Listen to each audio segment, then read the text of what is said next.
Hello everybody, welcome to my channel Fernandez Teacher Key English Class. Pamela Fernandez Teacher here.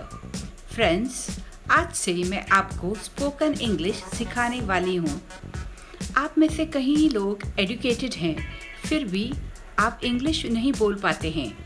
English नहीं बोल पाने की वजह से आप बहुत सारे प्रॉब्लम्स फेस करते हैं, जैसे कि आपका प्रमोशन नहीं हो पाता है, आप अपने आप को अच्छी तरीके से एक्सप्रेस नहीं कर पाते हैं और आपका कॉन्फिडेंस लेवल भी कम हो जाता है। राइट फ्रेंड्स, बट आज मैं आपसे इंग्लिश नहीं बोल पाने की वजह से आप जो प्रॉब्लम्स फेस करते हैं उसके बारे में ज़्यादा बात नहीं करूँगी, क्योंकि आप ऑलरेडी ये प्रॉब्लम्स फेस कर रहे हैं। राइट, तो मैं क्या करने वाली हूँ मैं आपको इंग्लिश सिखाने वाली हूँ एकदम इजी तरीके से, जिससे आपको इंग्लिश पढ़ने में इंटरेस्ट भी लगा रहे और आप इजी वे से स्टेप बाय स्टेप इंग्लिश सीखें। Okay friends, every problem has a solution.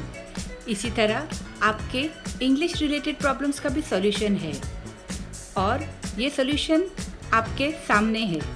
Yes friends, मैं हूँ आपके इंग्लिश रिलेटेड प्रॉब्लम्स का सॉल्यूशन।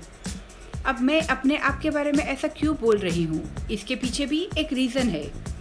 मैं 25 इयर्स से टीचिंग फील्ड में हूँ और आज तक मैंने कई लोगों को इंग्लिश सिखाया है और इंग्लिश सीखने की वजह से उन लोगों का लाइफ में बहुत अच्छी तरीके से प्रोग्रेस हुआ है।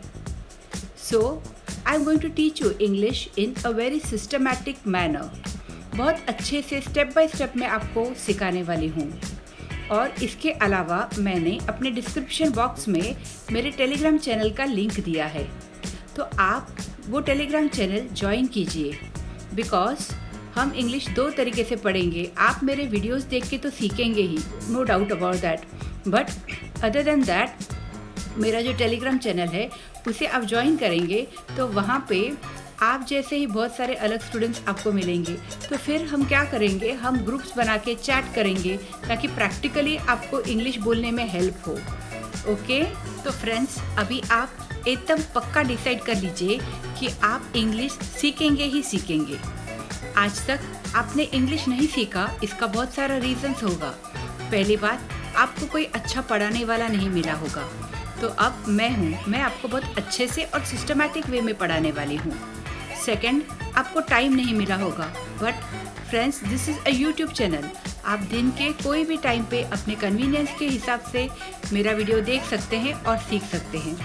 And third and most important thing is, आप इंग्लिश सीखना चाहते होंगे पहले, लेकिन नहीं सीख पाए क्योंकि इंग्लिश सीखने के जो कोर्सेज हैं वो काफ़ी महंगे होते हैं। तो अब यहाँ पे तो आपको टोटली फ्री मिल रहा है मेरा वीडियो, तो this is a right time. आप अभी नहीं सीखेंगे तो कभी नहीं सीखेंगे, तो please make up your mind और पक्का पक्का पक्का इंग्लिश सीखिए। ओके, और मैं आपको बहुत अच्छी तरीके से हेल्प करने वाली हूँ इंग्लिश सीखने में। तो अपना कॉन्फिडेंस लेवल बढ़ाइए, क्योंकि मुझे अपने आप पे कॉन्फिडेंस है कि 2 या 3 महीने में आप अच्छी तरीके से इंग्लिश बोल पाएंगे। अगर मुझे अपने आप पे इतना कॉन्फिडेंस है तो आपको भी अपना थोड़ा कॉन्फिडेंस लेवल बढ़ा के इंग्लिश सीखने की शुरुआत करनी चाहिए। ओके, चलिए हम आज पढ़ेंगे कुछ simple but important. Friends, today I am going to teach you names of relatives, मतलब रिश्तेदारों के नाम।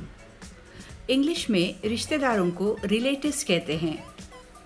जैसे दे आर माई रिलेटिव्स, इसका मतलब है वो मेरे रिश्तेदार हैं। तो सबसे पहले मैं ये बताऊंगी कि बड़े भाई को इंग्लिश में क्या कहते हैं। बड़े भाई को कहते हैं एल्डर ब्रदर। देखो, आपने ब्रदर सिस्टर ये सुना होगा, लेकिन एल्डर ब्रदर का मतलब है बड़ा भाई और यंगर ब्रदर का मतलब है छोटा भाई। ओके, तो ये याद रखना, एल्डर का मतलब बड़ा और यंगर का छोटा।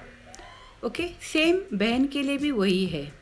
एल्डर सिस्टर मतलब बड़ी बहन, यंगर सिस्टर मतलब छोटी बहन। और इंग्लिश में आपको पता है कि डैडी को, पिताजी को कहते हैं डैडी, फादर, पापा, और माता को, माँ को कहते हैं मम्मी, मॉम, मदर। ओके, लेकिन दोनों को साथ में क्या कहते हैं? दोनों को साथ में कहते हैं parents. For example my mother and father, यानी दोनों को एक साथ में अगर बोलना हो तो हम बोलेंगे पेरेंट्स। लाइक अगर मम्मी और डैडी दोनों साथ में खड़े हैं तो मैं बोलूँगी they are my parents. Okay, तो नेक्स्ट हम बात करेंगे ग्रैंड पेरेंट्स की। हिंदी में दादा दादी नाना नानी ऐसे होते हैं, राइट? तो दादा दादी सुन के आपको पता चल जाता है कि हमारे डैडी के मम्मी डैडी हैं ये, और नाना नानी सुन के आपको पता चल जाता है कि ये हमारे मम्मी के मम्मी डैडी हैं। ओके, बट इंग्लिश में एक कॉमन वर्ड यूज़ करते हैं ग्रैंड पेरेंट्स। ओके, तो ग्रैंड पेरेंट्स मतलब ये कोई भी साइड के हो सकते हैं, लेकिन जब हम स्पेसिफाई करेंगे पैटर्नल वर्ड हमेशा हमारे डैडी के साइड के जो रिश्तेदार हैं उन्हें हम वर्ड यूज़ करते हैं पैटर्नल। ओके, तो ये आप अच्छे तरीके से याद रखना, डैडी के साइड के जो रिश्तेदार हैं उनको हम यूज़ करेंगे पैटर्नल, और मम्मी के साइड के जो रिश्तेदार हैं उनको हम वर्ड यूज़ करेंगे मैटर्नल। ओके, तो जब मैं कहूँगी पैटर्नल ग्रैंड पेरेंट्स, मतलब आपको समझ जाना चाहिए दैट पैटर्नल ग्रैंड पेरेंट्स मतलब वो हमारे डैडी के मम्मी डैडी हैं, और जब मैं कहूँगी मैटर्नल ग्रैंड पेरेंट्स तो आपको समझ जाना चाहिए कि ये हमारे मम्मी के मम्मी डैडी हैं। ओके, तो पैटर्नल ग्रैंड पेरेंट्स मतलब दादा दादी, और मैटर्नल ग्रैंड पेरेंट्स मतलब नाना नानी। तो अभी आपको क्या याद रखना है? 4 इंपॉर्टेंट थिंग्स जो मैंने फर्स्ट बताया, एल्डर मतलब बड़ा, यंगर मतलब छोटा। ओके, नेक्स्ट पैटर्नल मतलब डैडी के साइड के रिश्तेदार, मैटर्नल मतलब मम्मी के साइड के रिश्तेदार। अब वैसे ही हिंदी में देखो हर रिश्ते को ना एक अलग अलग नाम दिया है, लाइक चाचा चाची, मामा मामी, मौसा मौसी वैसे, लेकिन इंग्लिश में ऐसे स्पेसिफिक नाम नहीं दिए गए हैं। इंग्लिश में जनरली बोलते हैं अंकल, आंट, आंटी वर्ड भी यूज़ करते हैं इंडिया में बहुत सारे लोग, वो कॉमनली यूज होता है, but actual aunt is a proper word, aunt. Okay, तो जैसे ओके, तो कॉमन वर्ड है आंट। फिर यहाँ पे भी जब हम बोलेंगे पैटर्नल अंकल, पैटर्नल आंट, तो मतलब डैडी के साइड के रिश्तेदार है, मतलब डैडी के भाई। Okay, all that. एंड जब हम वर्ड यूज़ करेंगे मैटर्नल अंकल, मैटर्नल आंट, मतलब वो हमारे मम्मी के साइड से हमारे रिश्तेदार लगते हैं। ओके, अब इसके अलावा है cousin brother, cousin sister. Okay, तो कज़न का मतलब है हमारे चचेरे भाई, हमारे ममेरे भाई, लाइक मौसी के बच्चे, ऑल दैट। ओके, तो कज़न ब्रदर, कज़न सिस्टर। इसके अलावा है step father, step mother. Step का मतलब है सौतेला। ओके, ये अच्छे से याद रखना, स्टेप का मतलब है सौतेला। तो जब हम यूज़ करते हैं स्टेप फादर, तो स्टेप फादर का मतलब है सौतेला पिता। स्टेप मदर का मतलब है सौतेली माँ। वैसे ही स्टेप ब्रदर सौतेला भाई, स्टेप सिस्टर सौतेली बहन। Okay, so next is husband wife.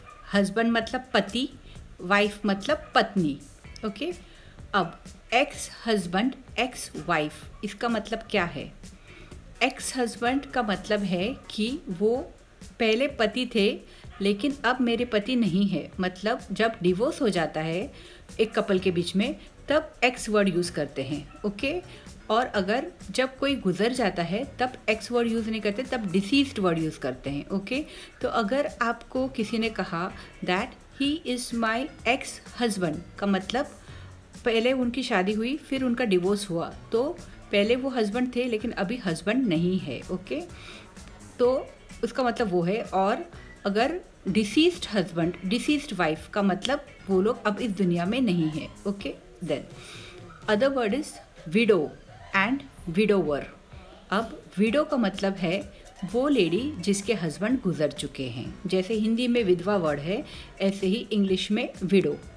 और जो अगर आदमी है उनकी वाइफ गुजर चुकी हैं तो उनको इंग्लिश में कहेंगे विडोवर। Okay, widower. देखो विडो मतलब विधवा, विंडो एक अलग चीज़ है। बहुत सारे लोग विंडो में कन्फ्यूज हो जाते हैं। विंडो मतलब खिड़की, वो टोटली अलग चीज़ है। विडो मतलब विधवा, और विडोवर मतलब ऐसे आदमी जिसकी वाइफ एक्सपायर हो चुकी है। Okay, then next is boyfriend girlfriend. अब बॉयफ्रेंड गर्लफ्रेंड का हिंदी में कोई वर्ड नहीं है, वो एक इंग्लिश वर्ड ही है। तो आप समझ जाइए बॉयफ्रेंड मतलब जो लड़का और फ्रेंड हो उसे बॉयफ्रेंड कहेंगे, और गर्लफ्रेंड मतलब एक ऐसी लड़की जो फ्रेंड है, that is girlfriend. Okay, then other than that there is employer, employee. मतलब एम्प्लॉयर मतलब वो आदमी जो काम दे रहा है, मतलब मालिक.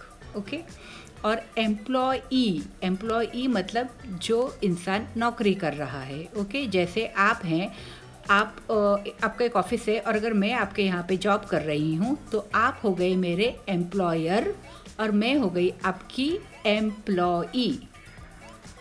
ओके, तो यू नो इन इंग्लिश बेटे को सन कहते हैं और बेटी को डॉटर.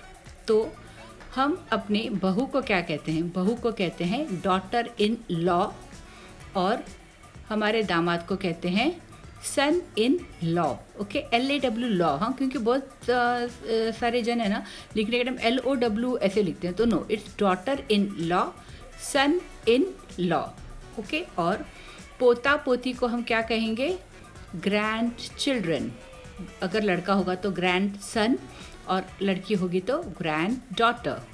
ओके, तो आई होप आपको ये सब समझ में आ जाए और आप उसको पहले अच्छे से याद कर लेना.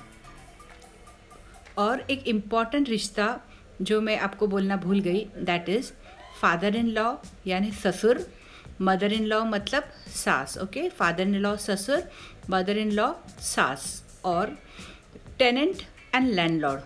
टेनेंट मतलब किराएदार और लैंडलॉर्ड मतलब मकान का मालिक. Okay, so tenant and landlord. Okay, so this was for today. आज मैं आपको इतना ही पढ़ाऊँगी. Okay, so what you have to do is, आप जो मैंने आपको आज पढ़ाया है, ओके, ये वीडियो तो आप देखेंगे फॉर श्योर, वो आप वर्ड्स को याद करना, क्योंकि इट्स इम्पॉर्टेंट कि आप वर्ड्स को मेमोराइज करें, याद करें, ताकि कल आपको अगर कोई पूछे तो आपको आंसर आना चाहिए. जैसे देखो अभी एग्ज़ाम में आपने कितने बड़े बड़े आंसर्स, जैसे आप जब आपने आपका एजुकेशन पूरा किया तो आपने कितने बड़े बड़े आंसर्स याद किए होंगे, right?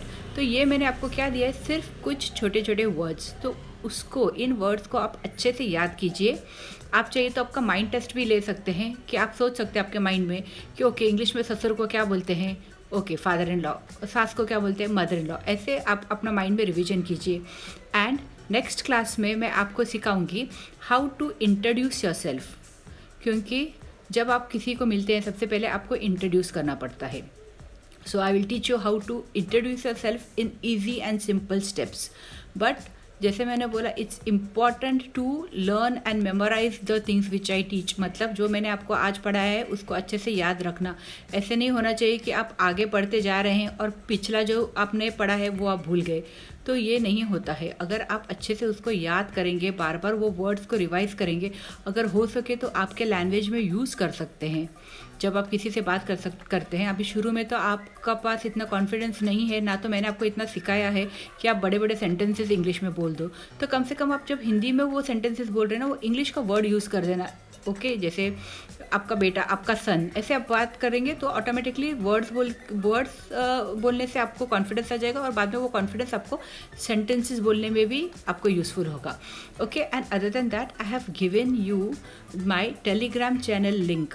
Okay, in my description box में मैंने मेरे टेलीग्राम चैनल का लिंक दिया हुआ है. तो आप प्लीज़ उस टेलीग्राम चैनल को ज्वाइन कर दीजिए, क्योंकि आफ्टर सम डेज़, कुछ दिनों के बाद मैं क्या करने वाली हूँ, उस टेलीग्राम चैनल पे जितने भी स्टूडेंट्स हैं मेरे, तो मैं ऐसा ग्रुप बनाऊँगी कि जहाँ पे आप आपस में भी चैट कर सकते हैं. ओके, या आपस में बातचीत कर सकते हैं, क्योंकि आपके जैसे ही सब वहाँ पे स्टूडेंट्स हैं जो इंग्लिश सीखना चाहते हैं. तो वो आपके लिए बहुत हेल्पफुल होगा और मैं तो रहूँगी आपको गाइड करने के लिए in the Telegram channel also. Okay, तो आई होप कि हमारा ये पहला क्लास आपको अच्छा लगा होगा. और मेन थिंग इज़, अच्छा लगने के अलावा आपको ये वर्ड्स याद करने हैं. ओके, तो see you in my next video. Bye.